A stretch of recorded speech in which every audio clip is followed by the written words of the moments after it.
अस्सलाम वालेकुम, it's me किरण आफ्ताब और आज की कहानी का टॉपिक है खूनी कब्रिस्तान। ठंड इतनी ज्यादा थी कि जिस्म के आर पार हो रही थी और वो तो एक पहाड़ी इलाका था, वहाँ तो हद से ज्यादा सर्दी थी। मैं गाड़ी चलाते हुए इधर उधर खूबसूरत इलाके का जायजा ले रहा था। मैं इस पहाड़ी इलाके में पहली बार आया था, इसलिए अभी तक कुदरती हुस्न से नाशना था। शहर से मीलों दूर ये पहाड़ी इलाका वाकई बहुत खूबसूरत था। लंबे लंबे खूबसूरत पहाड़ी दरख्त, इन पर सफेद बर्फ की तह जमी हुई थी जो इनकी खूबसूरती को चार चांद लगा रही थी। मैं अपने दोस्त की शादी पर जा रहा था। हालांकि मेरा ऐसा कोई इरादा नहीं था, मगर इसकी हद से ज्यादा इसरार पर मुझे मजबूरन यह फैसला करना पड़ा। सड़क भी सुनसान थी, हर तरफ खामोशी ने कब्जा जमा रखा था। अचानक बीच सड़क पर मेरी गाड़ी बंद हो गई तो मजबूरन मुझे गाड़ी से नीचे उतरना पड़ा। मैं कोई प्रोफेशनल मैकेनिक तो नहीं था, लेकिन गाड़ी की छोटी मोटी प्रॉब्लम्स हल कर लेता था। मगर इस दिन एक अजीब बात यह हुई कि गाड़ी की बज़ाहिर हर शे ठीक थी, कहीं कोई खराबी मुझे नजर नहीं आ रही थी। फिर गाड़ी बंद होने की वजह समझ से बाहर थी। काफी देर जद्दोजहद करने के बाद मैं इस नतीजे पर पहुंचा कि गाड़ी में कोई बड़ी खराबी हो गई है। अजनबी इलाका था, अजनबी रास्ते थे। मैं तो यहाँ किसी भी जगह से वाकिफ ना था। अगर कहीं कोई मोटर या वर्कशॉप वगैरह था भी तो वो मेरे इल्म में तो ना था। ऐसे में मेरे पास सिर्फ एक ही ऑप्शन था कि मैं अपने उस दोस्त को कॉल करके इस मसले से आगाह करूं। लेकिन सबसे बड़ी अजीब बात तो ये थी कि मुझे खुद नहीं पता था कि इस वक्त मैं कहाँ किस जगह खड़ा हूँ। अगर दोस्त ने पूछ लिया कि मैं कहाँ हूँ, किस तरफ हूँ, तो मैं उसे कम से कम ये तो नहीं कह सकता कि बीच सड़क पर लंबे दरख्तों के पास खड़ा हूँ, क्योंकि ये तो कोई निशानी ना हुई। अभी मैं इसी कश्मकश में था कि मैंने अपने पीछे कदमों की चाप सुनी। मैंने गर्दन घुमाकर पीछे देखा तो दो नौजवान लड़के मेरी तरफ ही आ रहे थे। मुझे हैरत हुई, क्योंकि अभी थोड़ी देर पहले यहाँ इंसान तो क्या किसी जानवर तक का कोई वजूद ना था। ऐसे में ये दोनों कहाँ से आए? उन दोनों ने मुझे सलाम किया। रस्मी अलेक सलेक के बाद उन्होंने पूछा कि क्या हुआ, तो मैंने बताया कि गाड़ी में कुछ प्रॉब्लम हो गई है। इनमें से एक लड़के ने गाड़ी चेक की। हैरत की बात है, 2 मिनट में ही गाड़ी बिल्कुल ठीक और सही सलामत हो गई। उन दोनों ने मुझसे लिफ्ट मांगी। अब उन्होंने मेरी गाड़ी का मसला हल किया था, तो ऐसे में उनको इनकार करना इंसानियत के खिलाफ था, इसलिए मैंने इन दोनों को लिफ्ट दे दी। गाड़ी ड्राइव करते हुए वो दोनों लड़के पीछे बैठ गए। उनमें से एक लड़के ने मेरा नाम पूछा तो मैंने अपना नाम बता दिया। उस लड़के ने खुद ही अपना तारुफ करवा दिया कि मेरा नाम अहमद है और इसका नाम आसिफ। अब कार में बिल्कुल खामोशी हो गई थी। एक तो मैं इन्हें जानता नहीं था, दूसरा इस सुनसान सड़क पर ये दोनों कुछ भी मेरे साथ कर सकते थे। या तो मेरा मोबाइल छीन लेते या पर्स, पैसे। मेरे दिल में अजीब सा डर पैदा हो गया। हालांकि वो शक्ल से शरीफ और पढ़े लिखे लग रहे थे। मैं ड्राइविंग के साथ साथ बैक व्यू मिरर से इन दोनों को भी देख रहा था। अब गाड़ी तकरीबन एक आबादी में दाखिल हो चुकी थी। वहाँ पहाड़ों के ऊपर पत्थरों से छोटे घर बने हुए थे, लेकिन कोई इंसान दूर दूर तक मुझे नजर न आया, शायद सर्दी की वजह से। मगर आबादी कोई इतनी ज्यादा ना थी। फिर मेरी गाड़ी एक कब्रिस्तान के पास वाली सड़क पर गुजरने लगी। दूर दूर तक फैला कब्रिस्तान अपने अंदर एक दहशत का समा लिए हुए था। वहाँ लाखों लोग अब्दी नींद सो रहे थे। अहमद ने काफी वक्फे के बाद एक सवाल किया मुझसे, आपको कब्रिस्तान से डर लगता है? मैंने संजीदगी से जवाब दिया, नहीं तो कब्रिस्तान भी भला डरने की जगह है, ये तो हमारा कुछ भी नहीं बिगाड़ सकते। अहमद बोला, नहीं, कब्रिस्तान एक इबरत और वहशत का मकाम है, यहाँ हर इंसान को डरना चाहिए। मैं बोला, नहीं, मुझे तो कभी डर नहीं लगा और ना ही कभी मेरे साथ कोई वाकया पेश आया जिसकी वजह से मैं कब्रिस्तान से डरूं। आपके साथ पेश नहीं आया तो क्या हुआ, किसी और के साथ पेश आया होगा, क्योंकि कब्रिस्तान में खतरनाक रूहें होती हैं। मैंने इनकी बात पर बेअख्तियार कहका लगाया तो फिर वो बोला, मैं आपको एक कहानी सुनाता हूँ, इसके बाद आप भी कभी नहीं कह सकोगे कि आपको कब्रिस्तान से डर नहीं लगता। उस वक्त मैं उन दोनों की बात का मतलब तो नहीं समझ सका। कब्रिस्तान में? उसने कहा, कब्रिस्तान के बाद एक करीबी गांव आता है, वहां एक दोस्त का नाम असद और एक का नाम फहद था।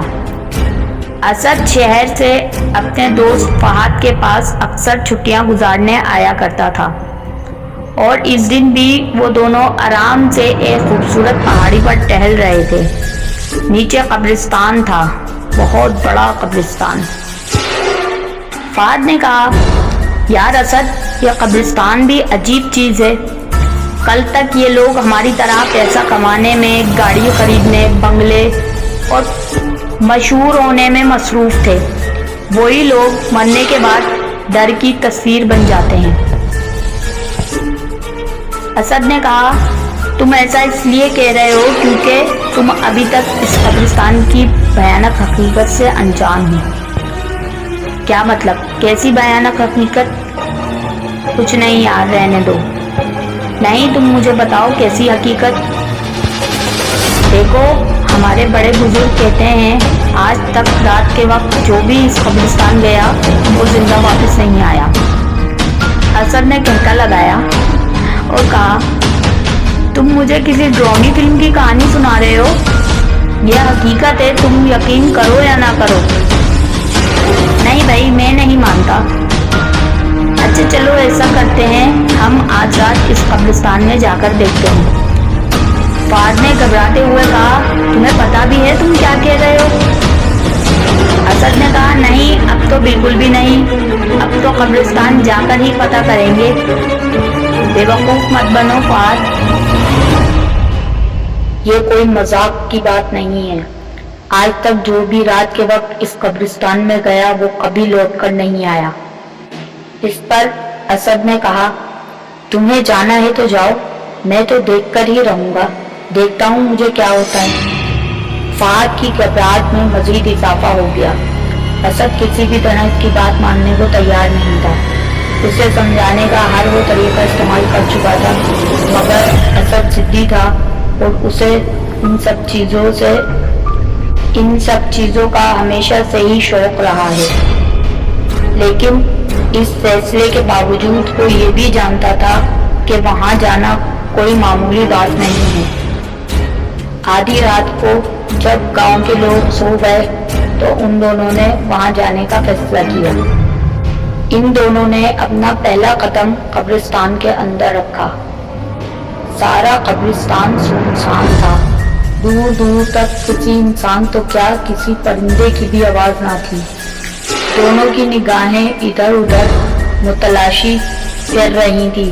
शायद इन्हें किसी की तलाश थी, किसी जिन भूत जो इंसानों को खा जाता हो। रात के 1 बज रहे थे।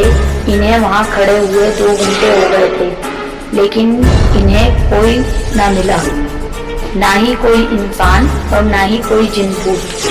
असद ने फहद की तरफ देखते हुए कहा, देखा, मैंने कहा था ना, कुछ भी नहीं, गांव वाले तो ऐसे ही बकवास करते हैं। अचानक एक काली बिल्ली भागते हुए इनके करीब से गुजरी और थोड़ी ही देर में तेज हवाएं चलने लगी। आसमान पर बिजली चमकी जैसे किसी बड़े तूफान का पता दे रही है, जैसे यहाँ सब कुछ तबाह होने वाला हो। फिर असद की नजर अचानक सामने वाली कब्र पर पड़ी। कब्र से एक सफेद दाढ़ी वाला इंसान जिसने सफेद रंग के कपड़े पहने हुए थे निकल रहा था। वो सफेद कपड़ों वाला बूढ़ा आदमी सामने ही खड़ा हुआ था और फिर अचानक वो गायब हो गया, न जाने कहाँ चला गया था। दोनों डर के मारे कांपने लगे कि वो क्या देख रहे हैं। उन दोनों ने कब्रिस्तान से बाहर की जानिब दौड़ लगा दी। भागते भागते सामने कब्र पर उनकी नजर पड़ी तो उन्होंने देखा कि कब्र फटी हुई है और इसमें एक मुर्दा लेटा हुआ है और इसके पास एक सफेद बड़े दांतों वाली बूढ़ी औरत बैठी इसका खून पी रही है। वो दोनों जल्दी जल्दी वहां से भागने लगे और थककर एक कब्र पर बैठ गए। इन्हें बैठे हुए अभी थोड़ी ही देर हुई थी कि पास से किसी के रोने की आवाज आने लगी। वो दोनों गर्दन घुमाकर इधर उधर देखने लगे तो एक बूढ़ी औरत कब्र पर माथा टेके रो रही थी।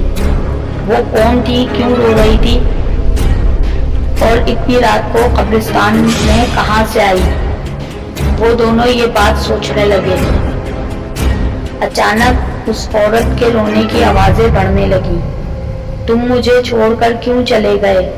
कौन है मेरा तुम्हारे बाद? अब मैं इस कब्रिस्तान से कैसे बाहर निकलूं?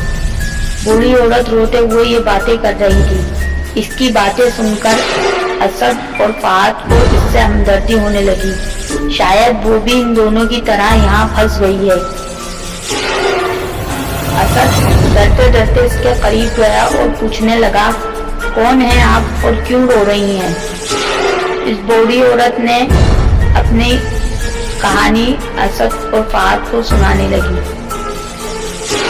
जो कि उन्हीं की तरह थी। इन्हें यहाँ से बाहर निकलने के लिए रास्ता तलाश करना था। उन्होंने उस बूढ़ी औरत से यह पूछा तो वो बूढ़ी औरत उनके आगे चलने लगी। वो दोनों उसके पीछे पीछे चलने लगे। अचानक एक कब्र फटी। कब्र के पास वो औरत रुक गई और उस बूढ़ी औरत ने बताया कि यहाँ से बाहर जाने का रास्ता इसी कब्र के अंदर से है और ये कहकर वो कब्र में दाखिल हो गई। वो दोनों भी इसके पीछे पीछे कब्र में आने लगे। अचानक फहद की नजर इसके पांव पर पड़ी तो इसके जिस्म का खून खुश्क हो गया हो जैसे, क्योंकि उस औरत के पांव उल्टे थे।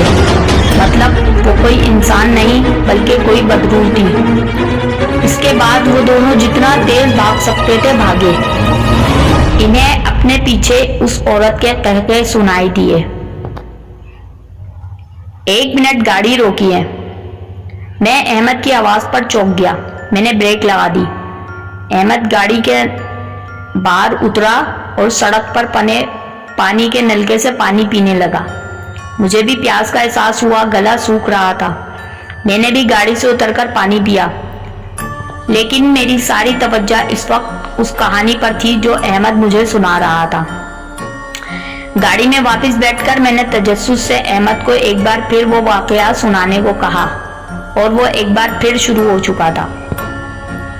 वो दोनों वहां से भागकर इस भयानक कब्रिस्तान से बाहर निकलना चाहते थे। रात की तारीकी ज्यादा गहरी हो गई और कब्रिस्तान से तरह तरह की आवाजें सुनाई दे रही थी। उन्हें चलते चलते बहुत देर हो गई थी तो दोनों बहुत आगे आ गए, लेकिन यह कब्रिस्तान तो खत्म होने का नाम ही नहीं ले रहा था।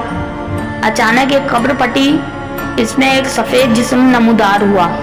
वो दोनों डरते हुए चलते रहे और साथ साथ दुरूद पाक का विर्द भी करते रहे।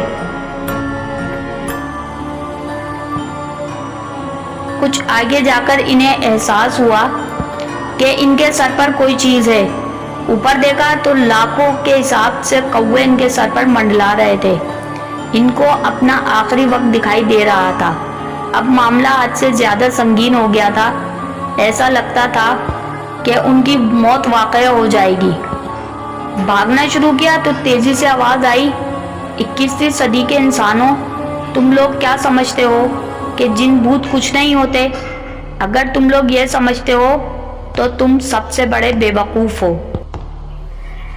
ये सुनने की देर थी कि उन दोनों ने तेजी से पार की तरफ कदम बढ़ाना शुरू कर दिया।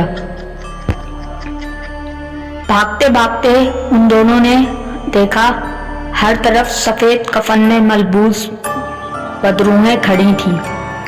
वो रूहें बहुत भयानक थीं। उनके लंबे लंबे दांत मुंह से बाहर निकले हुए थे और इनके मुंह से खून टपक रहा था कि अचानक एक बड़े कद वाली रूह इन दोनों को मारने के लिए इनके करीब पहुंची। उन लोगों ने जब पीछे देखा तो पीछे भी वो बदरूहें उनका घेराव कर चुकी थी। अब कोई रास्ता ना बचा। इन लोगों के लिए निकलने का हर रास्ता बंद हो चुका था। बड़े कद वाले बदरू ने आगे बढ़कर असद को अपने लंबे हाथों से उठाकर एक कब्र में डाल दिया और कुछ बदरू असद का खून पीने लगे। फहद चिल्लाता रहा मगर उन्होंने इसकी एक ना सुनी। थोड़ी ही देर में असद अपनी जान से हाथ धो बैठा। फिर अचानक वो सब गायब हो गए। वहां उस कब्रिस्तान में कोई ना था। फहद असद की लाश पर बैठकर रोने लगा। फहद ने रोते रोते जब गर्दन ऊपर उठाई तो सामने असद जिंदा खड़ा कहके लगा रहा था। क्यों रो रहे हो फहद? उसने एक नजर सामने पड़ी लाश और एक नजर असद को देखा।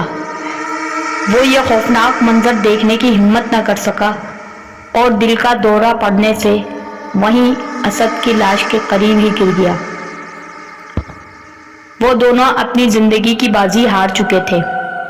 अगली सुबह गांव वालों ने इन दोनों की लाशें कब्रिस्तान में देखी और आज तक किसी को ना पता चल सका कि इस भयानक कब्रिस्तान के अंदर इन दोनों के साथ क्या हुआ। अहमद ने अपनी कहानी खत्म की। मैंने बेयकीनी से उसे देखा और एक सवाल मेरे जहन में बिजली की तरह कूदा, जो मैंने फौरन ही अहमद से पूछा।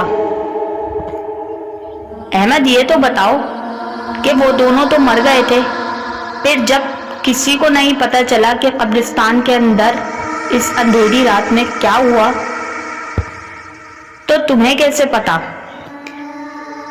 ये सुनने के बाद वो दोनों एक साथ कहका लगाने लगे। मैंने बैक व्यू मिरर से इन दोनों को देखा, क्योंकि वो असद मैं हूं और वो फहद ये है। वो दोनों फिर एक बार हंसने लगे। मैंने अचानक ब्रेक पर पाँव रखा, फिर एकदम कार में खामोशी छा गई। मैंने बैक व्यू मिरर में देखा तो वो दोनों नजर न आए। मैंने तेजी से गर्दन घुमाकर पीछे देखा तो वो दोनों सीट पर मौजूद नहीं थे। मेरे जिस्म से सारा खून जैसे खुश्क हो गया हो। मैं हैरत से मुंह खोले खाली सीटों को देख रहा था। रीढ़ की हड्डी में हल्की सी खौफ की लहर दौड़ी। मैंने माथे का पसीना पोंछते हुए बेख्तियार सी कैफियत में एक बार फिर गाड़ी वापस इसी रास्ते पर मोड़ दी जिससे मैंने अभी सफ़र करके आया था। लेकिन मुझ पर हैरतों का पहाड़ टूट पड़ा उस वक्त जब मैंने उस जगह को देखा जहां पानी का नलका लगा था और हम दोनों ने पानी पिया था। वहां कोई नलका नहीं था, बल्कि एक लंबा पीपल का दरख्त था। मुझे अपना सर घूमता हुआ महसूस हुआ। फिर जब मैं इस कब्रिस्तान तक पहुंचा जहां दूर दूर तक कब्रें थी, वहां कब्रिस्तान में कोई मौजूद नहीं था, बल्कि अब तो वहां कब्रिस्तान था ही नहीं। वहां तो लोग खेतों में काम कर रहे थे। एक गहरा सांस लेकर मैंने एक बार फिर से अपना सफ़र शुरू किया और ये मेरी ज़िंदगी का सबसे खौफनाक सफ़र था। कहानी ख़त्म हुई। Please like and share my channel. Thank you.